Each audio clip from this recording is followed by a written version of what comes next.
Alhamdulillahirabbil alamin wassalatu wassalamu ala asyrafil anbiya'i wal mursalin sayyidina wa habibina wa syafi'ina wa maulana Muhammadin wa ala alihi wa sahbihi ajma'in amma ba'du. Qala Allah ta'ala fi kitabihil aziz wa huwa asdaqul qailin syahrul ramadan alladzi unzila fihi al-Qur'an hudan linnasi wa bayyinatin minal huda wal furqan. Al-ayat sallallahu alaihi. Sama-sama kita muliakan, kita hormati dan kita banggakan Ustaz Salim, Ustaz Yasin, imam tetap kita. Mudah-mudahan Allah senantiasa memberikan kesehatan dan keberkahan kepada beliau. Juga mewakil kita, alhamdulillah hadir juga secara langsung yang mewakafkan lahan ini untuk mushola antara Bapak Haji Mawakil serta keluarga. Dan juga Allah berikan kesehatan pada beliau dan menerima segala apa yang sudah beliau wakafkan untuk Allah Subhanahu wa taala berupa mushola ini. Juga yang sama-sama kita hormati Bapak Haji Suroso sebagai Ketua Mushola beserta seluruh jajaran pengurus, Pak Ilyas Ketua Ramadan, Panitia Ramadan, hadirin hadirat sekalian, para tokoh, jamaah, bapak-bapak, ibu-ibu yang mohon maaf saya tidak sebutkan satu persatu tanpa mengurangi rasa ta'zim dan hormat saya. Alhamdulillah, puji dan syukur mari senantiasa terus menerus kita panjatkan kehadirat Allah Subhanahu wa taala yang telah memberikan limpahan nikmat dan karunia-Nya kepada kita semuanya. Mudah-mudahan dengan kenikmatan ini kita bisa memanfaatkannya untuk semakin taat kepada Allah Subhanahu wa taala. Bapak Ibu sekalian, ya, alhamdulillah tanpa terasa sekitar 10 hari lagi ya kita masuk bulan puasa, bulan yang disebut juga salah satunya adalah Syahrul Quran, karena pada bulan itu pertama kali diturunkan Al-Quranul Karim pada baginda Rasulullah SAW. Maka orang akan mendapat kebahagiaan yang hakiki manakala dia berpegang pada Al-Quranul Karim secara utuh. Sungguhnya dalam kehidupan ini yang kita cari kan apa? Kebahagiaannya. Pengen bahagia kan? Nah, karena kebahagiaan itu mungkin ada yang sifatnya manusiawi, insting yang dia akan kebahagiaannya dicari karena mungkin mendapatkan pasangan hidup. Jadi bagi laki-laki mendapatkan perempuan pendampingnya itu juga kebahagiaan.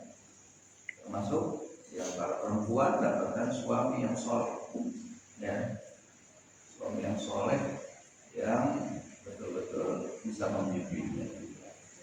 Ada juga kebahagiaan dalam bentuk mungkin diberikan anak yang soleh-solehah, ya. Anak itu menjadi cenderamata. Kadang-kadang kita udah lelah di tempat kerja, begitu pulang ketemu anak, senang gak kira-kira? Senang. Ya, hilang kelelahan itu. Kenapa? Nggak terobati. Karena ada anak, kecil masih lucu gitu ya. Nah jadi itu jadi obat gitu. Nah, tapi kalau semakin besar juga dia anak yang soleh, jadi senang aja gitu. Ya, nggak berulah, nggak menjadi anak yang nakal, ya. Jadi membuat cenderamata, qurrata a'yun. Ya. Ada juga yang dalam bentuk harta, makanya kita kerja apa segala macam. Salah satunya tadi mengumpulkan harta benda. Ya. Kita dapat emas, ya. Ada yang 1 gram, 5 gram, segenggam. Itu senang banget. Nah jadi ini memang kebahagiaan ini. Mas apalagi mahal ya bu?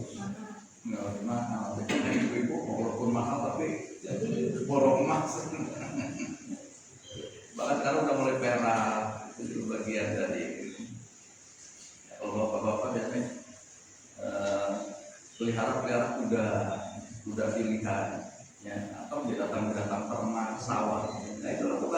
kebahagiaan hidup, ya. Makanya kata Al-Qur'anul Karim, zuyyina lin-nasi hubbus syahawati minan nisa'i wal banina wal qanatiril muqaddarati minadh dhahabi wal fiddati wal khaylil musawwamati wal an'ami wal harth. Itu manusia ini dijadikan pandangan indah bagi manusia, kecintaan pada apa-apa yang diinginkan, berupa tadi perempuan, anak-anak, harta yang banyak berupa emas, perak, kuda-kuda pilihan, untuk sekarang kendaraan, binatang ternak, dan juga sawah ladang. Nah itu kan dicari manusia dalam kehidupannya. Kata Allah, zalika mata'ul hayatid dunya, itulah kesenangan hidup di dunia. Ya. Tetapi tidak semua itu akan menjadikan otomatis bahagia. Ya. Kalau kebahagiaan seperti apa ya bisa diwujudkan dalam kehidupan ini? Itu Buya Hamka kalau di dalam tasawuf modern beliau mengungkapkan bahwasanya bahagia itu terletak pada qanaah. Jadi puas hati. Ya. Kalau hati kita puas, ini akan ada kepuasan, akan ada kebahagiaan.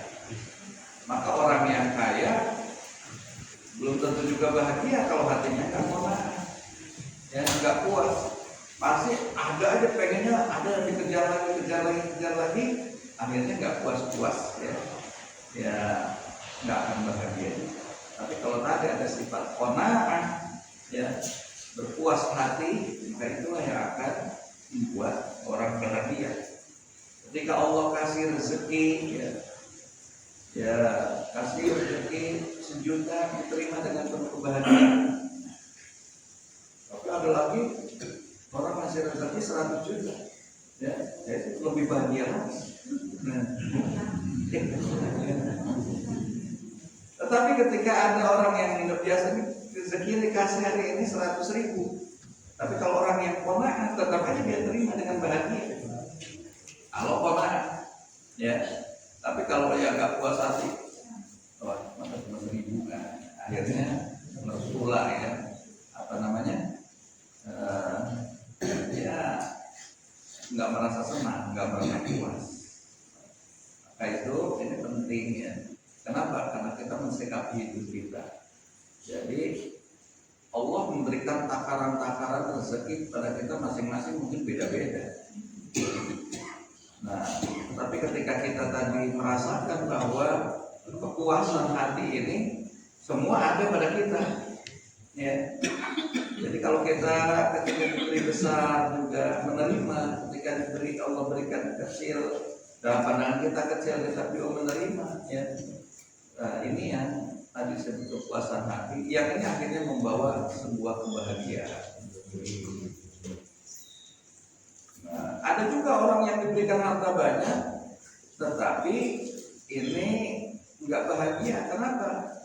Karena mungkin hartanya didapatkan dengan cara-cara yang tidak baik, hasil mencuri, ya, hasil mengintimidasi, hasil korupsi, sehingga ada rasa was-was, ya, ada rasa takut, ya, sehingga rasa takut ini yang membuatnya dia nggak bahagia, ya. Nah, tapi kalau hartanya itu diperoleh dengan cara yang halal, hartanya halal, ya, hartanya juga baik, halal, thayyiban, diberkahi oleh Allah Subhanahu wa Ta'ala. Nah, itulah yang kemudian akan membawa pada kebahagiaan. Nah, oleh karena itu, bagaimana kalau kita misalnya ingin bahagia? Nah, salah satunya tadi, kebahagiaan sejati manakala kita bisa mengikuti tuntunan Al-Qur'anul Karim dengan sebaik-baiknya. Kenapa? Karena di sanalah nanti kita akan ada sumber kebahagiaan kita dapatkan. Ya. Al-Quran ini diturunkan tadi, kita sebentar lagi masuk kepada Syahrul Quran, bulan Al-Quran yang itu memang sengaja diperuntukkan Allah Subhanahu wa taala kepada kita ini sebagai hudan linnasi wa bayyinatin minal huda wal furqan, ya, sebagai huda, sebagai petunjuk. Jadi semua produk-produk sekarang ini ya itu ada petunjuk, buku petunjuknya. Beli mobil pasti ada buku petunjuknya, betul. Beli motor ada buku petunjuknya, beli HP juga ada buku petunjuk. Nah, itu sebagai guidance, sebagai pedoman, sebagai patokan bagaimana agar barang-barang yang kita beli ini awet kalau kita ikuti petunjuk-petunjuk itu dengan baik. Ya, Allah yang telah menciptakan kita juga memberikan buku petunjuk. Buku petunjuknya itulah Al-Quranul Karim. Jika kalau orang mengikuti tuntunan-tuntunan Al-Quran, insya Allah gak bakal sesat, maka hidupnya pun akan bahagia. Ya, ini jaminan dari Allah. Faman yattaba'a hudaya fala yadhillu wala yashqa. Itu dalam surat Thaha.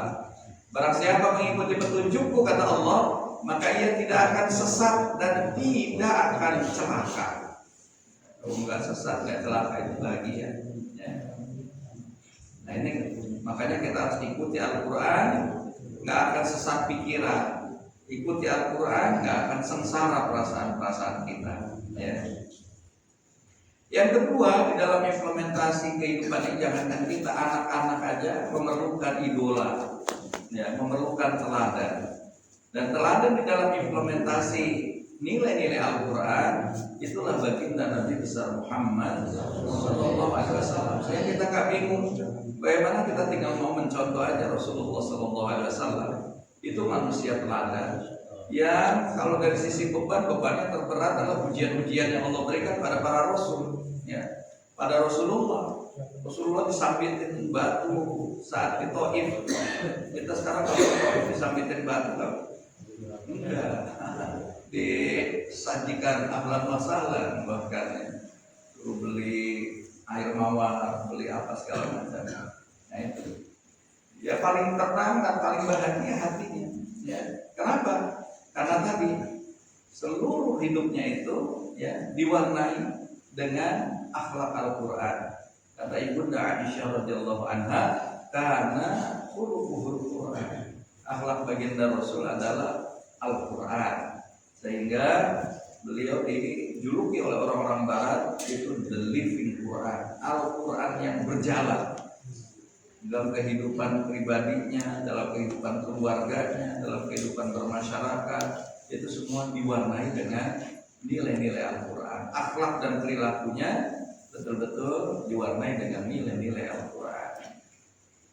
Ya, jadi itulah kenapa kemudian kita harus dalam mencapai kebahagiaan hidup ini, ya, ini harus berpegang pada nilai-nilai Al-Quran.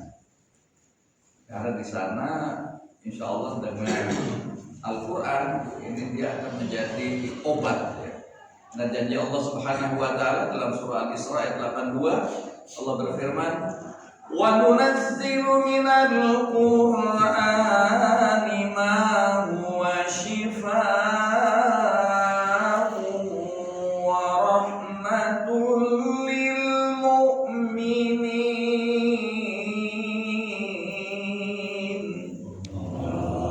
Kami turunkan Al-Quran, wa nunazzilu minal Qur'an, kata Allah, ma huwa shifa', ada di dalamnya itu shifa, obat.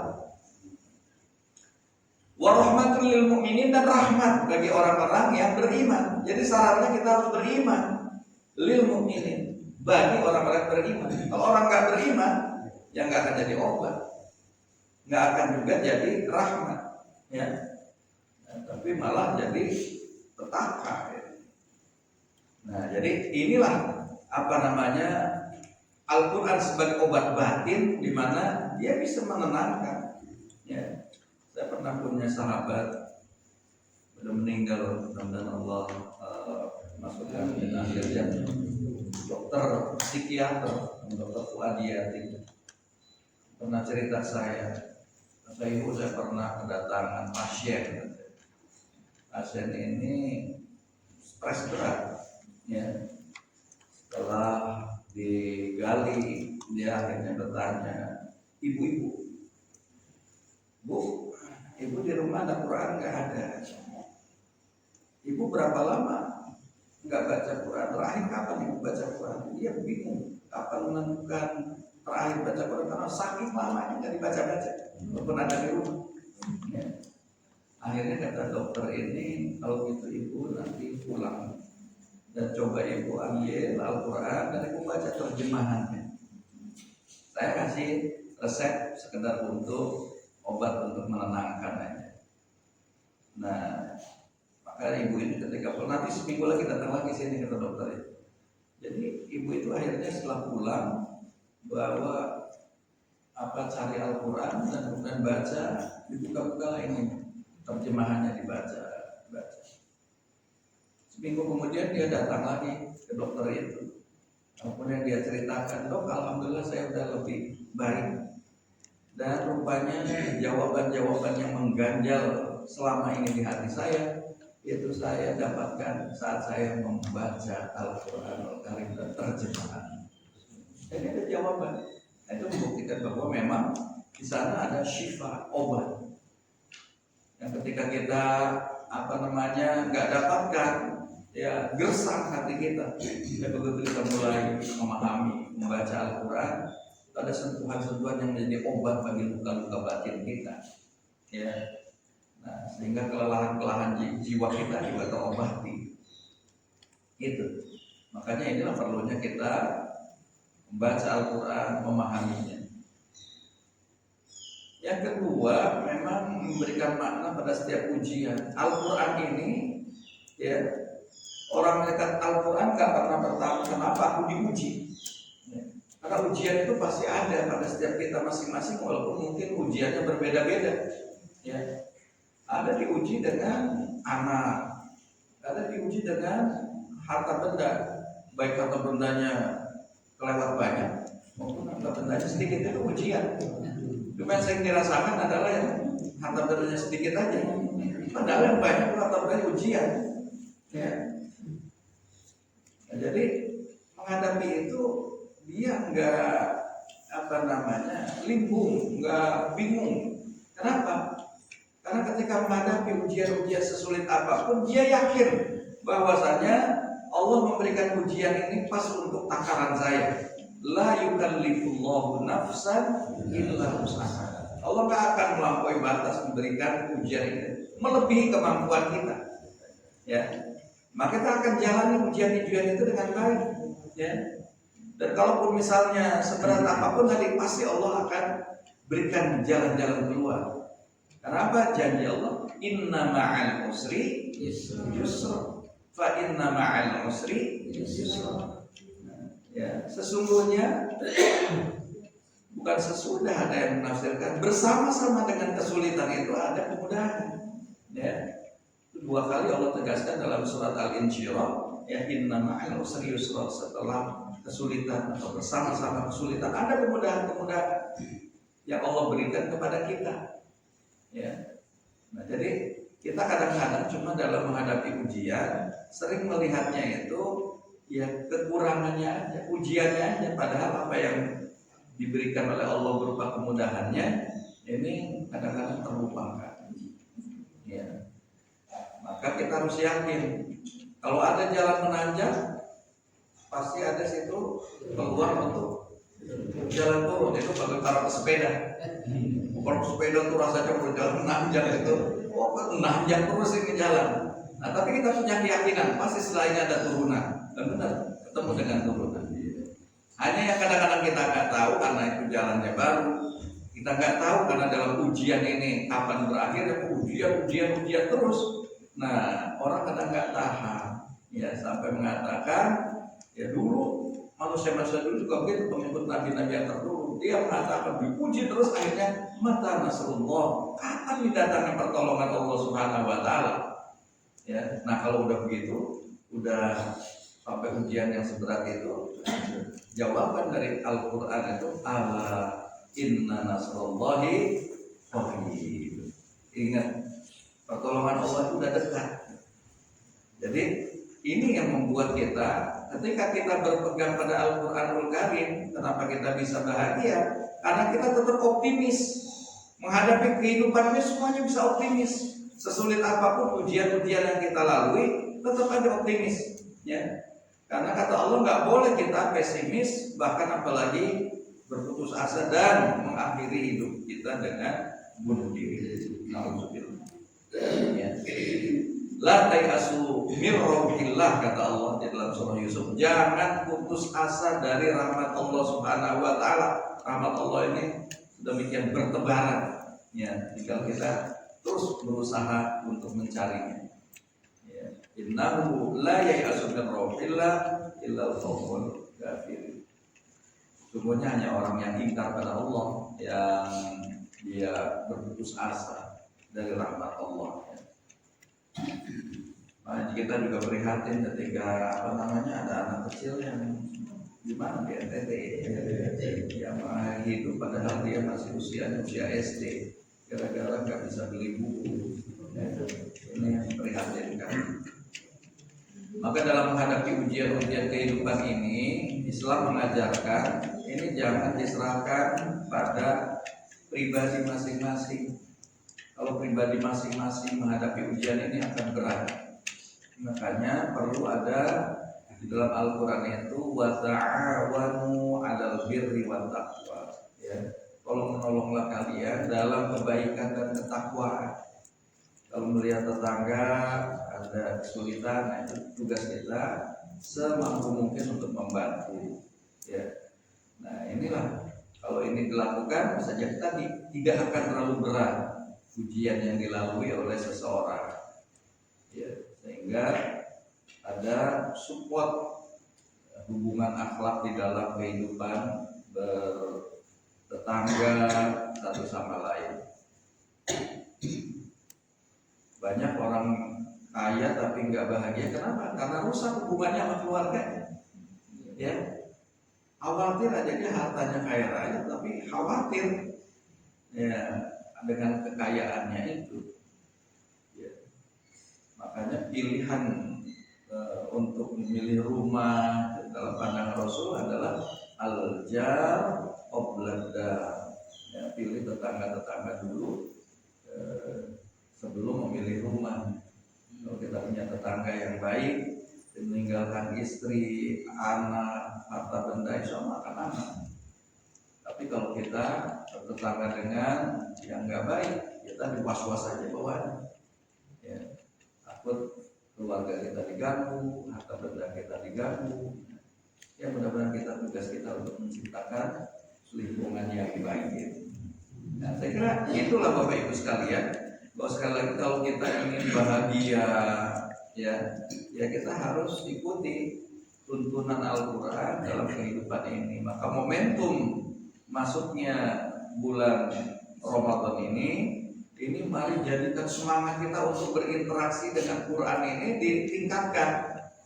Ya, semangat kita bergaul dengan Al-Quran ini ditingkatkan sehingga kita akan bisa mencapai kebahagiaan yang hakiki. Bagaimana caranya? Ya, caranya adalah yang pertama kita mulai untuk membaca Al-Quran. Walaupun kita ini bacanya terbata-bata, susah karena masih belajar, gak apa-apa, paksain. Allahumma paksakan. Iya, paksain ya. Jadi ini ada hadis dari Ibunda Aisyah, Aisyah radhiyallahu anha, qalat qala Rasulullah sallallahu alaihi wasallam alladzi yaqra'ul Qur'an wa huwa mahirun bihi ma'as safaratil kiramil bararah. Ya. Walladzi yaqra'ul Qur'an wa yatata'ta fihi wa huwa 'alaihi syaqqun lahu ajran. Ya. Dari Aisyah radhiyallahu anha, Rasulullah SAW bersabda, orang yang membaca Al-Quran dan dia mahir membacanya, maka ia akan bersama para malaikat yang mulia lagi taat. Ya, akan bersama para malaikat. Ya. Tetapi yang kedua terusannya, dan orang yang membaca Al-Quran membacanya dengan terbata-bata saking sulitnya ya, maka kata baginda Rasul, baginya ada 2 pahala ya. Ada pahala bacanya sendiri, pahala sulitnya membaca. Nah, jadi jangan pernah terputus asa, saya udah tua gak mau lagi membaca karena susah. Mulai aja baca, belajar ya. Jadi mulai baca. Nah, di bulan Ramadan kita harus punya coba target-target membaca ya. Kalau kita mau misalnya mau khatam 1 bulan ya, berarti membaca 1 hari 1 juz ya. Kalau mau khatamnya 2 kali berarti sehari 2 juz iya. Kalau mau khatamnya setiap minggu, setiap pekan ya, seharinya sepertujuh Quran kan gitu. Kalau mau setiap 3 hari khatam ya harus 10 juz sehari. Nah, tinggal pilihan. Waktu saya belum bisa sanggup itu, baru bisa mungkin setahun sekali ya, bacanya 1 hari 1 ayat ya, 1 makro ya. 1 hari 1 makro ya, itu setahun sekali udah hafal karena ada 360-an makro ya. Jadi setahun hafal. Nah, cuma punya target. Karena kalau nggak punya target, orang ya udah lupa aja ya. Banyak kan susah. Banyak kan itu. Karena akan nonton sinetron. Nah, buka HP. Ya, dia punya target. Ya, kalau kita punya target tuh hari ini belum baca Quran. Nah, kita memotivasi untuk baca Quran. Kata Ibnu Mas'ud, ya beliau mengatakan, semuanya kalau kita baca Al-Quran itu bagian dari melepas kerinduan kita pada Allah. Idza habba ahadukum ayyuhadditsa rabbahu falyaqra'il Quran. Kalau kamu ya ingin berdialog, bercakap-cakap, ya berbicara, berkomunikasi dengan Allah Subhanahu wa taala, ya, maka bacalah Al-Quran. Kalau kita baca Quran, kita berdialog. Cuma kita nggak merasakan aja ya Bu, merasakan lagi dialog sama Allah. Ya, padahal ketika seorang itu sedang baca surat Al-Fatihah saja, ini dalam hadis qudsi disebutkan bahwa qala Allah Ta'ala qasamtu sholata baini wa baina 'abdi nisfain, bahwa Allah membagi ya antara aku dan hambaku dalam sholat itu 2 bagian, dan bagi hambaku masalah apa yang dia minta. Jadi ketika kita mengucapkan saja di dalam sholat baca surat Al-Fatihah itu Alhamdulillahi Rabbil Alamin, itu langsung dijawab Allah. Hamidani abdi, hambaku memuji. Lalu dijawab. Terbaca Ar-Rahmanir Rahim, asna alayya abdi. Jawab juga lah. Ini hadis qudsi. Maliki yaumiddin, jawab Allah, majjadani abdi. Jadi hambaku memujiku. Ya, ketika baca Ar-Rahmanir Rahim, hambaku menyanjungku. Ya. Ketika baca Maliki yaumiddin, hambaku telah mengagungkan. Jadi ada dialog gitu yang hidup antara kita dengan Allah Subhanahu wa Ta'ala. Nah, oleh karena itu kalau kita ingin banyak berdialog, banyak berkomunikasi dengan Allah, ya banyak-banyak membaca Al-Quran ya. Itu yang pertama, yang banyak membaca. Yang kedua, kalau kita bacaannya agak susah, yang kedua ya dibantu dengan banyak mendengarkan. Ya, hari-hari ini banyak program-program Al-Quran di televisi, live Al-Quran 24 jam. Kalau kita mau ya, ada siaran dari Makkah langsung juga ada ya, itu 24 jam. Nah, kecuali pas sholat aja ada diselingi doa, diselingi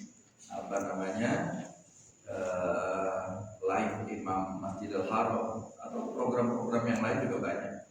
Di gadget kita, di HP-HP kita juga banyak program-program Al-Quran. Nah, bunyiin agar supaya ini juga akrab dengan telinga kita. Ya, nah kalau telinga kita juga akrab dengan Quran tadi, ya kita memudahkan untuk menangkap pesan-pesan Al-Quran. Ya. Nah, di dalam Al-Quran disebutkan alladzina yastami'una al-qawla fayattabi'una ahsana ulaika alladzina hadahumullah wa ulaika hum ulul albab. Itu orang yang mendengar perkataan lalu apa? Akhirnya apa? Fayattabi'una ahsana. Dia mengikuti apa yang baik-baik itu diikuti. Ya. Nah, ini makanya harus kita akrab. Nah, kalau anak-anak kecil itu ada banyak cerita kisah bukan cuma satu orang betul.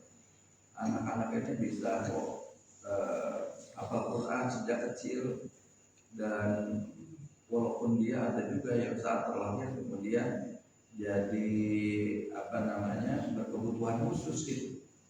Di tengah kelemahan-kelemahannya justru dia bisa menghafal Al-Quran. Tahu letak-letak di mana ayat-ayat ini.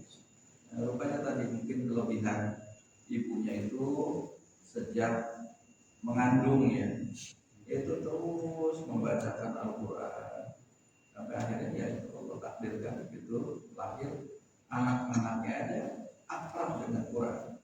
Nah, ini menunjukkan pentingnya kita memperdengarkan Al-Quran dan mendengarkan Al-Quran. Rasulullah SAW sendiri suka mendengar Al-Quran dari sahabat. Ibnu Mas'ud pernah diminta untuk bacakan untukku Al-Quran. Kata Ibnu Mas'ud, ya Rasulullah, Al-Quran itu turun kepada engkau. Bagaimana mungkin aku membacakannya untukmu? Aku ingin mendengarkan Al-Quran dari dirimu. Ini dibaca oleh Ibnu Mas'ud ya, surat An-Nisa sampai pada ayat yang ke-40 ya, beliau minta sudah cukup, hentikan. Ibnu Mas'ud ketika melihat pada wajah Rasulullah banyak bercucuran air mata karena tadi mendengarkan ayat-ayat itu, merenungi, mentadaburi sehingga betul-betul menjiwai apa ayat-ayat yang sedang dibaca. Nah ini jadi banyak mendengarkan, dan momentum-momentum Ramadan besok ya gunakan rumah kita hidup dengan Al-Quran ya, dihidupkan dengan bacaan tilawah Al-Quran ya. Kalau enggak dari mulut kita ya paling tidak dari alat-alat yang ada yang bisa kita bunyikan dengan suara-suara Al-Quran. Nah yang ketiga tentu interaksi kita dengan Al-Quran ini adalah memahami maknanya. Seperti tadi ibu yang sakit konsultasi ke psikiater diminta baca Quran, ketemu jawaban-jawaban ya. Kenapa? Karena ya Al-Quran itu syifa, obat ya, obat dari kegelisahan, kegundahan hati kita ya. Ketika kita coba renungi makna-maknanya, ini akan bisa didapatkan obat itu kita dapatkan. Tapi kita nggak akan bisa mendapatkannya karena kita nggak tahu maknanya. Makanya kita harus mencoba memahami maknanya. Tanya kepada orang-orang yang memang tahu, yaitu pada para ustaz, ya, para kiai, para habaib, ya. Jangan kemudian kita mereka-reka sendiri, ya. Nah ini maknanya begini kali, akhirnya direka-reka malah salah. Ya, contoh misalnya ada orang yang kemudian membaca ayat fawailul lil musallin, celakalah orang-orang yang sholat. Nah, akhirnya orang sholatnya celaka, ngapain gua sholat? Nah, kira itu akhirnya salah. Potong. Iya. Banyak itu nggak boleh, kadang-kadang Makanya ulama itu menjelaskan di situ disebutkan ditanda kasih lam alif. Artinya apa? La waqfun fihi, jangan menghentikan bacaan Quran di situ. Ya tandanya kalau tanda ini perboden letter S itu kan, kalau di rambu lalu lintas itu kalau di Quran lam alif, artinya la waqfun fihi, jangan menghentikan bacaan Quran di situ. Lanjut. Makanya nggak boleh misalnya baca Quran fawailul lil musallin sadaqallahul azim, itu nggak boleh. Silakan. Ya, celaka orang yang sholat kemudian berhenti. Harus lanjutin. Alladzina hum an salatihim sahun. Ya, kalau udah dibaca lanjutannya, oh wajar ini orang-orang yang lalai rupanya ya celaka itu. Ya dia sholat tapi ingatannya kemana-mana. Nah, tapi kalau orang yang khusyuk ya, yang ketika sholat betul-betul dia fokus khusyuk pada Allah Subhanahu Wa Taala, ya itu akan dia dapatkan lah. Inna sholata tanha anil fahsya'i wal munkar. Sholatnya bisa mencegah perbuatan keji dan munkar. Ya, jadi itu. Ada lagi orang yang ini, orang-orang yang selamat itu disebutkan alladzina hum ala sholatihim daimun. Ya, sholatnya itu terus menerus.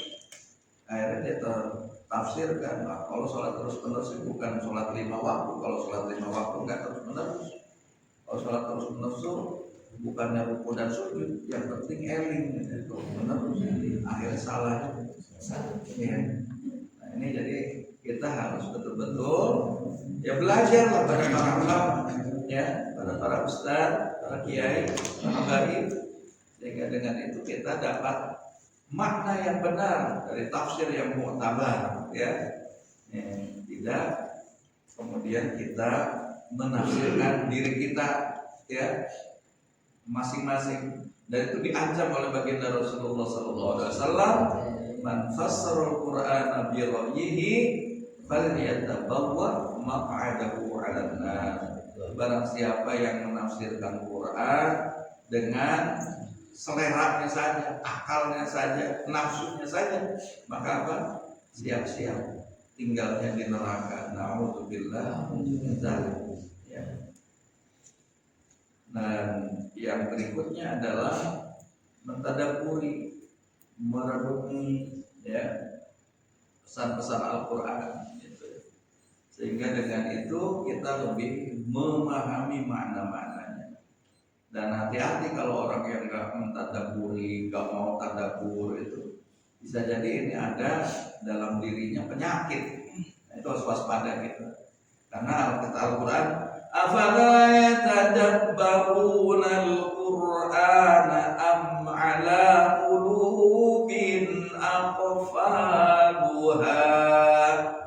Maka apakah mereka tidak memperhatikan Al-Quran, nggak mentadabburi Al-Quran, atau hati mereka ada terkunci? Nah, itu kalau orang nggak mentadabburi, jangan-jangan hati kita yang masalah. Artinya terkunci, nggak mau mentadabburi Al-Quran, nggak mau merenungi Al-Quran, ya, sehingga nggak enak aja ketika itu. Kenapa? Hatinya. Maka hati kita harus diobati dulu, ya. Dan terakhir, yaitu yang lebih penting lagi, ini adalah mengamalkan ayat demi ayat Al-Quranul Karim. Ya, nggak cukup sekedar diomongin, ya. Dan ini juga teguran bagi saya dan para ustaz sekalian, yang firman Allah dalam surat As-Saff ayat 2 dan 3, ya ayyuhalladzina amanu lima taquluna ma la taf'alun. Ya, wahai orang beriman, kenapa kamu mengatakan sesuatu yang tidak kamu kerjakan? Gitu. Nah, ini teguran bagi, makanya berat saya diminta untuk menyampaikan di sini. Mungkin belum semua apa yang saya sampaikan saya amalkan juga. Nah, maka ini kita saling support, tolong, bantu. Ya. Kalau ada yang mungkin belum sesuai nih dengan apa yang tadi yang disampaikan Ustaz nih, Ustaz ngomong doang. Nah, ini tolong ditegur ya, biar dimotivasi. Ya. Jangan sampai kita hanya pandai bicara, tapi amaliyahnya jauh dari Al-Quran. Ya, kita ingin sama-sama selamat, kita ingin sama-sama bahagia, ya, maka saling hidupkan ruhut tanasu, ya, saling nasihat menasehati. Karena berat ya. Di ayat berikutnya, kabura maqtan indallahi an taqulu ma la taf'alun. Allah tuh membenci Allah pada orang-orang yang mengatakan tapi nggak mengerjakan. Ya, pandainya cuma ngomong doang ini kan. Iya, omdol kan. Jadi itu nggak boleh. Tegurannya sangat keras dari Al-Quran. Maka ini yang harus memotivasi kita untuk tadi mau mengamalkan Al-Quran. Ya kita harus bisa mengimplementasikan, menerapkan semampu kita. Ya. Bapak Ibu hadirin sekalian, sekali lagi bahwa kebaikan itu akan tetap manakala kita belajar Al-Quran dan mengajarkannya pada orang lain. Ya, sabda Rasulullah SAW, khairukum man ta'allama Al-Quran wa 'allama. Sebaik-baik kalian adalah orang yang belajar Al-Quran dan mengajarkannya pada orang lain. Bapak Ibu sekalian sekarang belajar, begitu tahu ajarin ke anak cucu. Ya, saya cuma tahunya ini, ajarin apa yang dia tahu. Balighu anni walau ayat, sampaikan dari walaupun cuma satu ayat.